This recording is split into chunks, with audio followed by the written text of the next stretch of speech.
আজকে মাটির চুলায় রান্না হচ্ছে বন্ধুরা। আম্মু মাটির চুলায় রান্না করতেছে। টুকটাক শখের বসে আর কি মাটির চুলায় রান্না করো। তো আপনাদের কার কার মাটির চুলার খাবার খেতে ভালো লাগে অবশ্যই জানাবেন। দেখুন মাটির চুলায় রান্না হচ্ছে, চলুন আপনাদের সাথে শেয়ার করি আজকে মাটির চুলায় কি কি রান্না করলো।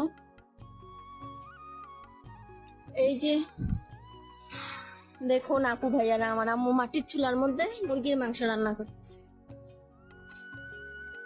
কালারটা কিন্তু মাশাআল্লাহ অনেক সুন্দর হয়েছে।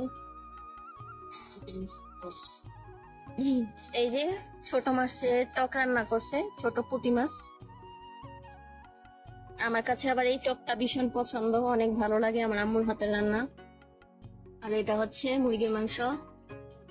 তারপর আর কি কি রান্না হয়েছে সেটাও আপনাদের সাথে শেয়ার করবো।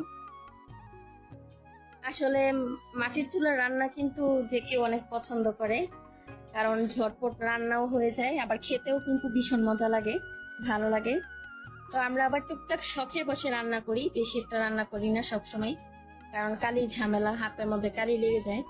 এই কারণে আর কি মাটির চুলায় রান্না করি না। এই টুকটাক মাঝে মাঝে যখন ইচ্ছে করলো, খেতে ইচ্ছে করে তখন গিয়ে রান্না করি। তো চলুন আরো রেসিপি শেয়ার করি আর কি কি রান্না করলো। তারপরে এই তো বন্ধুরা দেখতে পাচ্ছেন নলা মাছ দিয়ে রান্না করছে, শিম আলু টমেটো দিয়ে রান্না করছে আর কি এটা। তো আমার আম্মু আবার সবসময় সংগ্রহ করে রাখে, যাতে সবসময় আর কি গরমের সিজনেও শিম আলু ফুলকপি এগুলো খাওয়া যায়, কারণ অনেক আমার পছন্দ। এখন আপনারা তো না হলে ভাববেন যে এই সিজনে আবার শিম আলু ফুলকপি এগুলো কোথা থেকে পাইছেন। তো তাদের উদ্দেশ্যে মূলত এই কথাটা, যে আমার আম্মু এগুলো ফ্রিজে সংরক্ষণ করে রাখে, শিম, তারপর হচ্ছে টমেটো, ফুলকপি, বাঁধাকপি, মানে শীতকালীন যা যা সবজি আছে এগুলো আমার আম্মু ফ্রিজে আগেই সংগ্রহ করে রাখে। দেখুন টকটা কিন্তু একদম বেশ হয়েছে, একদম ছোট মাছ দিয়ে। এগুলোই ছিল আজকের রেসিপি গুলো।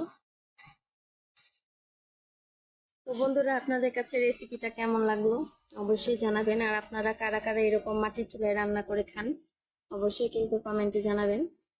আর যারা যারা খাননি এখনো পর্যন্ত একবার হলেও ট্রাই করে দেখবেন, কারণ অনেকে আছেন যে শহরে থাকেন, মাটি চুলায় রান্না খেতে পারেন না।